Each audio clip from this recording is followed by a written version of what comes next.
very happy to be here. I am Bruce Shapiro. I'm perhaps an ambassador from the media here, and that's a daunting job at times, especially when we're on the terrain of violence and abuse, issues that my profession sometimes gets right but more often gets wrong. I'm very happy to be here and honored to be here to talk about a safe society, a safer world here in this country, which has taken such enormous strides in that direction, while my own nation has been busy backsliding in the last couple of years. And I need to tell you, if you haven't heard it already, that for those of us in the US, and indeed my colleagues around the world concerned with human rights, with the rights of women and families and children, the repeal of the Eighth Amendment, the Marriage Equality Amendment, everything that has happened in Ireland in the last few years have been sources of enormous inspiration. So I'm here to thank all of you on behalf of us.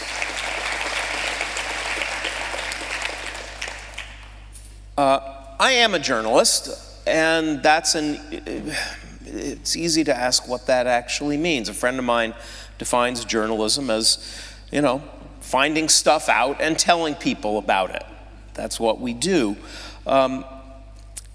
When it comes to family violence and gender violence, it's easy to get that wrong.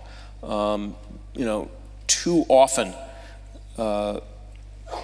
while violence is central to our society and central to the news, too often we report in ways that bring sensation without knowledge, spectacular headlines without enlightenment, arousal without analysis, or that broadcast or repeat bigotry without consequence. At its worst, journalism can reinforce shame and stigma. At its worst, journalism can serve as propaganda for bigotry or propaganda for genocide. At its worst, journalism can cause immediate injury to bereaved families and reinforce a sense of shame and isolation that deeply traumatized individuals and communities too often feel. But there's another way to go about it. I work for an organization that for the last 20 years has been bringing news professionals, clinicians, scientific researchers, advocates, activists together to ask how stories of violence and aftermath can be told effectively and ethically.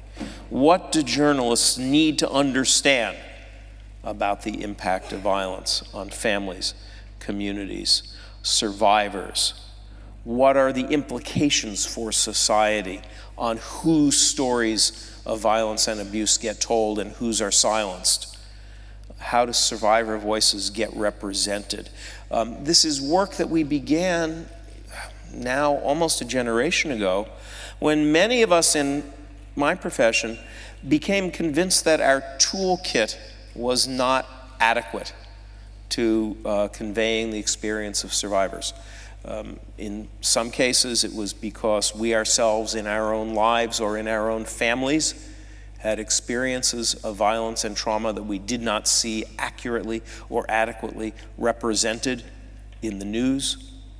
Some of us had immersed ourselves in stories of family violence or genocide or war, only to recognize that we didn't have a language for expressing what we were seeing in the lives of the folks we were supposedly writing about, or realize that we were getting all of our information only from the top levels of the power chain and not relating at all to what was going on for people at the most intimate level of their lives. So we began a conversation with trauma professionals, who were in the first generation of understanding at a scientific level long-term psychological injury. Injuries first identified through the work of feminist activists and Vietnam War veterans in the 1960s and 1970s, and only codified as a psychiatric diagnosis in 1980. This is still new science, and as journalists, we needed to catch up with it. We also began looking back at other people in our profession, at other journalists, and realized that there is a way. There are examples of doing it right, going back throughout the history of journalism. In my own country, in the 1880s, a young African-American newspaper editor named Ida B. Wells in Memphis, Tennessee, saw two of her friends die in a lynching and began documenting the lynchings of African-Americans throughout the South. In 1963, an American biologist and scientific writer named Rachel Carson defined the violence of environmental poisoning and its damage to the lives of workers and communities in her great book, Silent Spring, which has changed how we think about the environment from that day forward. In 1975, Susan Brownmiller, a reporter for Newsweek, wrote her great book, Against Our Will, which shaped an entire generation's understanding of sexual assault and caused women within journalism over the course of the next decade to challenge how my profession portrayed the survivors of sexual assault. This was an enormous innovation. In our own time, our own lifetime, we've seen how the work of the Boston Globe Spotlight team, now a decade ago, more than a decade ago, unleashed changes, unleashed reform, unleashed outrage at institutional sexual abuse in the Catholic Church and in other institutions of society that are still going on. It was the work of New York Times journalist Megan Twohey and New Yorker writer Ronan Farrow who unleashed the Me Too movement scant months ago. The great photographer Nina Berman's pictures of survivors of stafficking, James Nachtwey's photos of survivors of genocide have changed how we think about those issues. Sarah Stillman, a great reporter on refugees, is changing the way the world thinks about otherwise invisible populations. And here in Ireland, you have a wonderful tradition. Journalists like Susan McKay, who will be in conversation here later, who has done so much to puncture the conspiracy of silence with her reporting on family violence, gender violence, and on victims of civil conflict. Bearing these examples in mind, I'd propose that we embrace a journalism of repair. And as you approach the media, both as consumers, as advocates, as activists, and maybe for some of the younger people here, some of you will be journalists yourselves, I'd propose that we embrace a journalism that is grounded in the awareness of the significance of trauma to individuals, families, and societies. That we understand the central place of trauma in the democratic dialogue. People who are silenced by trauma are not represented in the halls of power. People whose stories, women, migrants, refugees, children, marginalized communities whose stories are not told by mainstream media are not going to be represented in democratic dialogue. So we need a journalism that, first of all, specifically identifies as news the injuries of vulnerable populations and recognizes the legitimacy of marginalized and stigmatized voices. We need journalists who are trained in trauma-aware techniques, who understand the impacts of violence and trauma on the sources we interview, on the audiences we are writing for and broadcasting to. We need investigative reporting that lays out lines of accountability for abuse in the first instance and for cover-up, whether it is by police, by churches, by governments, by powerful individuals in entertainment and business. That's the job of journalism. And we need a kind of reporting that suggests solutions, that fans a forward-looking politics, not merely an outrage of the moment. Now, these are all possible. There are journalists who do this work, but I would also ask those of you who are not journalists, who are media consumers and perhaps want to throw things at the television on a regular basis, to understand that the best reporting on violence and trauma, on survivors, all requires significant innovation. News practices are not as old and ancient as cave paintings or as poems. Journalism was something that was invented by the collision of press freedom with the technologies for distributing news, whether it's the printing press or the internet and everything in between. And journalists make our craft story by story.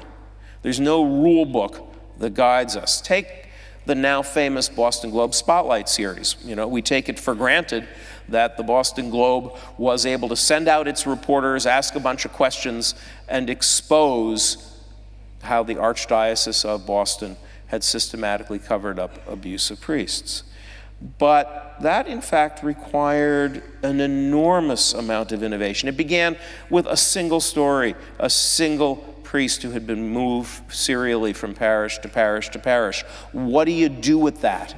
How do you win the trust of stigmatized, silenced victims, disbelieved even by their own families? How do you document facts that are hidden behind non-disclosure agreements and police cover-up? How do you establish patterns that accurately represent reality? How do you tell stories that compel attention on a story, on a subject that most people would rather not hear about? How do you define as newsworthy a subject long thought worth simply covering up? These required enormous leaps of imagination and depth of knowledge and vast patience by those reporters. Similarly, today's Me Too reporting is not just an accident. It's the culmination of innovations, accumulations of experience and technique and trusting relationships between journalists and lawyers and journalists and clinicians and journalists and survivors that really have been going on for 20 years. I would also ask all of you as media consumers to recognize how easily reporting on trauma can go off the rails. I Believe Her is a very profound and valuable political statement. It's also not an adequate journalistic one. In order to speak with authority about the experiences of survivors, we as journalists have needed to come up with techniques to verify. And when we fail to do so, we damage survivors, the characters in our stories, and we damage sometimes the movement itself. As witness the sort of catastrophic experience that we had in the US with Rolling Stone magazine a couple of years ago, with a very poorly executed story that set back the movement against sexual assault on American college campuses. Recognize, too, that sexual assault, sexual harassment, and gendered threat are also profound realities within journalism, and that my profession is having to do a lot to challenge those norms, and that journalists, we're human beings. We bring our own personal histories of family violence or community trauma to the work that we do. Sometimes it's a motivation, sometimes it's a source of trouble for us, a challenge. And understand that when we ask journalists to bear the cost of bearing witness, it can have an impact on them. Studies have shown that 85 to 100% of journalists cover deeply distressing traumatic events at some point in their careers, and we have PTSD rates like other first responders. A new generation is now dealing with the vicarious trauma that comes from the steady flow of toxic imagery. user-generated content and everything that comes at you through social media. In our present day, all good journalists, and particularly those who are challenging structures of power on issues of gender violence and human rights, are now targets themselves for abuse and violence. Whether it's the impunity of the billionaire who murdered Kim Wall, who had been a student at my school in Copenhagen 2 years ago, the Russian oligarchs who blew up my friend Pavel Sheremet in Kiev in 2016, the secret police who this week assassinated Mr. Khashoggi. These journalist killings are not a sideshow.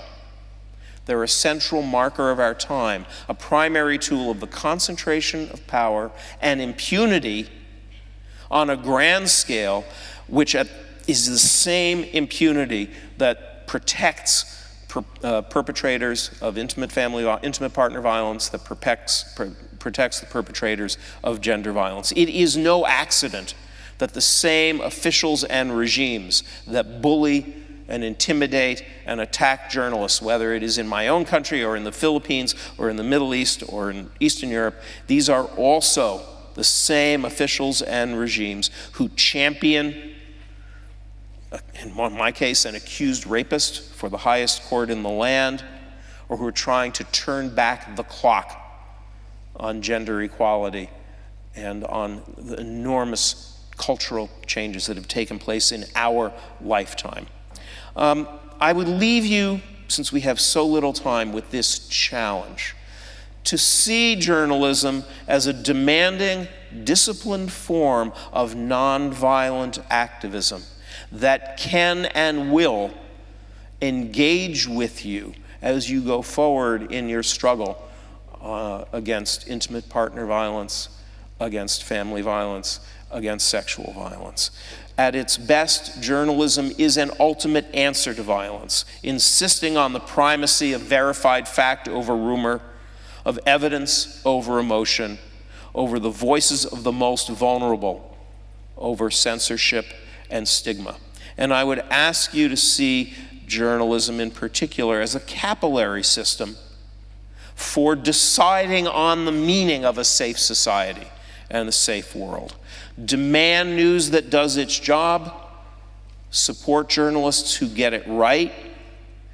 Young people here appreciate that there is profound satisfaction in this work, and if you don't think the stories of your communities or your experiences are being told, tell them yourself. That's the job we all have going forward. Thank you.